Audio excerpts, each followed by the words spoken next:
1986 সাল আমি এবং বন্ধুপ্রতি মরহুম শহীদ আল্লামা দেলোয়ার হোসেন সাঈদী আমরা এই দুই দিনই ভাই ঢাকা থেকে একত্রে দিন প্রচারের কাজে যখন বিলাত গিয়েছিলাম 1 মাস সেখানে আমরা দুইজন ছিলাম।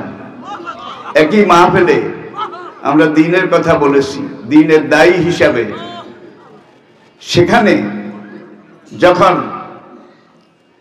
ওয়েস্টমিনিস্টার সিটিতে আমরা গেলাম তখন বাংলাদেশের এক বন্ধু, মানদারির দক্ষিণ দিকে বাড়ি, হাফেজ মনিরুদ্দিন আহমদ, কেউ কেউ চিনতে পারেন, হাফেজ মনির, হাফেজ নেসারের ভাই। আমি এবং মনির ভাই আমরা মাদাম তোষা জাদুঘরে ঢুকলাম। মাদাম তোষা জাদুঘর, সেটা দেখার পরে আমরা বের হলাম।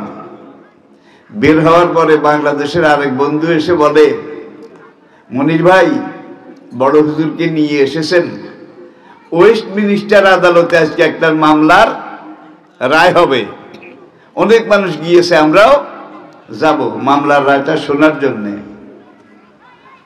হাফেজ মনির জিজ্ঞেস করলেন, ভাই এত মানুষ গেছে, কি মামলা? তখন বলে, মা এবং ছেলের মামলা, মা এবং ছেলের মামলা। আমি জিজ্ঞাসা করলাম, ভাই মামলার আরজি কি? আরজি। তখন ওই লোকটা বলে, ছেলে ভার্সিটিতে হোস্টেলে ছিল, সেখানে লেখাপড়া করে সর্বোচ্চ ডিগ্রি নিয়ে যখন বাড়িতে মায়ের কাছে ফিরে এসেছে, এখন ছেলে মাকে জিজ্ঞাসা করে, মা who is my father? Who is my, আমার বাবাকে। মা তখন একজন মানুষকে দেখাই দিল, হি ইজ ইউর ফাদার, এই যে এই লোকটা তোর বাবা। ছেলে বলে, I doubt him, I doubt him, তাকে আমার সন্দেহ হয়, বাবা বাবা মনে হয় না। দেখেন কেলেঙ্কারি শুরু, বাবা বাবা লাগে না।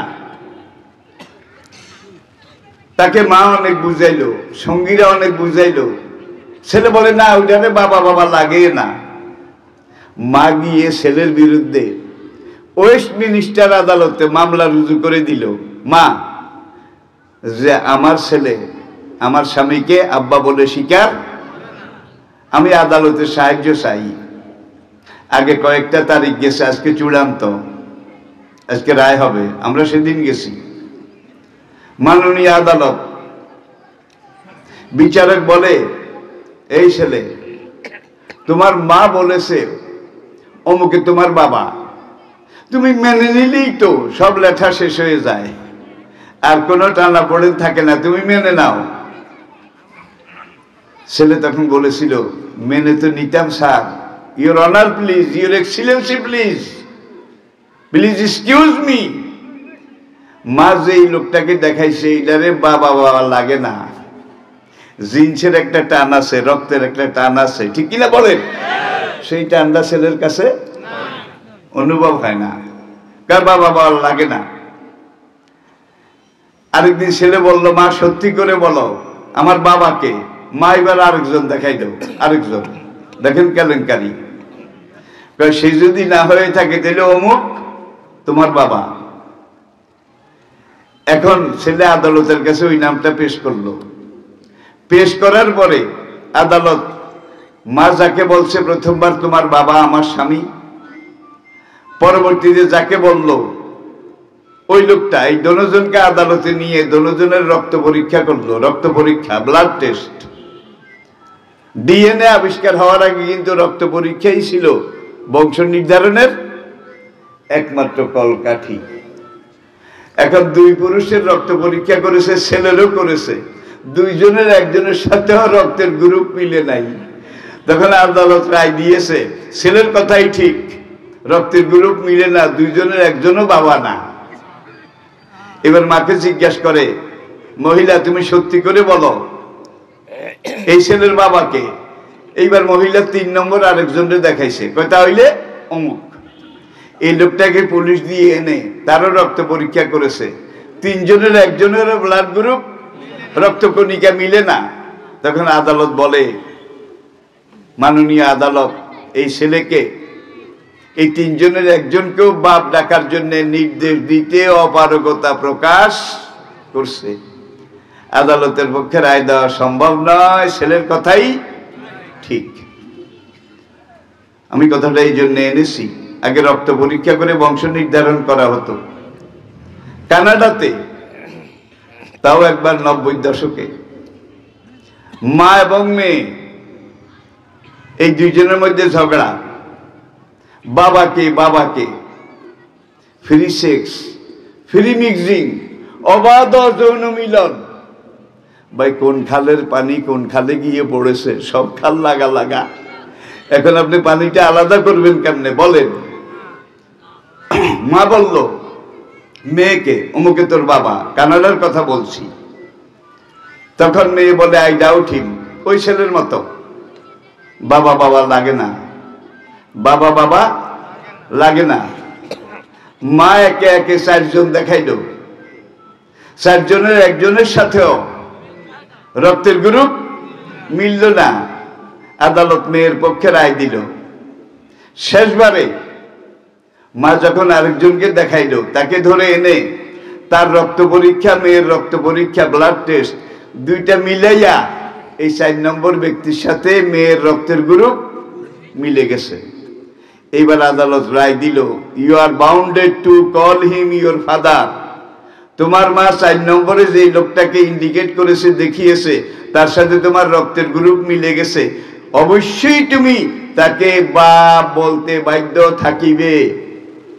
মেয়ে হাউমাউ করে কান্দে, honourable sir, your honour please, your excellency please, আমি মাননীয় আদালতের সাহায্য চাই।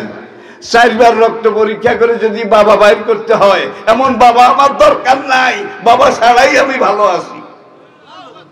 ভাই আজকে বাংলাদেশে সেই ফ্রি সেক্স, ফ্রি যৌন মিলন, সমকামিতা, এগুলা শিক্ষা দেওয়া হচ্ছে।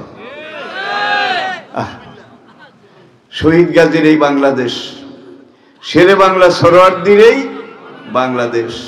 সোনার বাংলা গড়তে হলে সোনার মানুষ, বক্তৃতা এটা আপনারা শুনছেন, বঙ্গবন্ধু বলেছিলেন সোনার বাংলা গড়তে হলে সোনার মানুষ। ভাই গত পরশু জাহাঙ্গীরনগর বিশ্ববিদ্যালয়ে সেই সরকারি দলের সোনার ছেলেরা স্বামী স্ত্রী, সেখান দিয়ে আত্মীয়ের বাসা, সেখান থেকে বের হয়ে আসার সময় স্বামীকে একটা রুমে তালা মেরে আটকায়, ওরা লাইন বেঁধে কুত্তার মতো ওই মহিলাটাকে ধর্ষণ করেছে। আপনারা কেউ কি এটা নেটে দেখেছেন? আজকে আগুনের মতো জাহাঙ্গীরনগর বিশ্ববিদ্যালয় উত্তাল।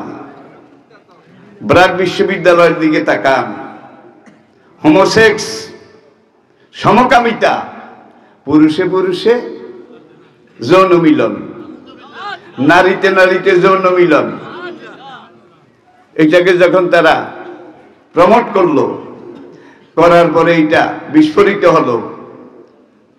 ছেলেরা মেয়ের আকার ধারণ করবে, মেয়েরা ছেলের পোশাক পরে ছেলের রূপ ধারণ করবে, এই ধরনের এটাকে যখন বিশ্ববিদ্যালয়ের পক্ষ থেকে বলা হলো this is well and good, well and good, ছেলেরা মেয়ে হবে, মেয়েরা ছেলে হবে, এটা তো ভালো।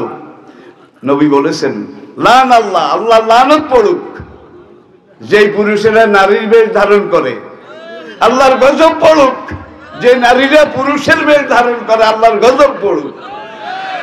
নবী নিজে গজব দিয়েছেন। এটা থেকে ভাই বাঁচার কোনো উপায় আছে? তাহলে আল্লাহর অভিশাপ, রাসূলের অভিশাপ, এই দিকে আমরা যাচ্ছি। একজন প্রফেসর, তিনি এটার প্রতিবাদ করলেন, দিনের বেলার প্রতিবাদ করলেন। রাতে তার কাছে ফোন আসলো, আগামীকাল থেকে আপনি ইউনিভার্সিটিতে আসিয়েন না, আপনার চাকরি শেষ। ভাই এটা নিয়ে ব্র্যাক বিশ্ববিদ্যালয়ে আগুন হয়ে গেছে।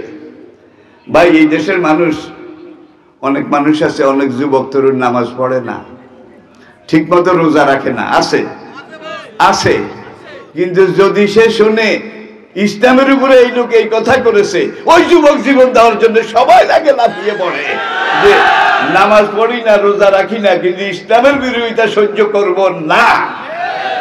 আপনারা কি রাজি আছেন? রাজি আছেন? রাতের বেলা ব্র্যাক ইউনিভার্সিটির ভিসি তিনি ওই প্রফেসরকে ফোন করে বললেন, না আপনার চাকরি যায় নাই, আগামীকাল থেকে আপনি ক্লাসে আসেন। দেখেন, ঠেলার নাম বাবাজি। তবে ওই প্রফেসর জয়েন করবেন কিনা আদৌ সেটা এখন পর্যন্ত, ভাই আমি আবির্ভূত হয়েছি। অনেক ছাত্র যাদের মাথায় এরকম চুল, কি চুল, অনেক ছাত্র যাদের এখানে চুলের খোপা, পুরুষ চুলের খোপা, তারা দাঁড়াইয়া ছাত্রদেরকে বলে, মা বাবার টাকা খরচ করে সমকামিতা শেখার জন্য আমরা ব্র্যাক ইউনিভার্সিটিতে আসিনি। আমি তাদেরকে মোবারকবাদ জানাই, তারা আমাদের সম্পদ, তারা ইসলামের সম্পদ। চলাফেরা হয়তো আজকে একটু বেমানান, বেসামাল, কিন্তু ইসলামের উপরে যখন আঘাত এসেছে সব এক হয়ে গেছে।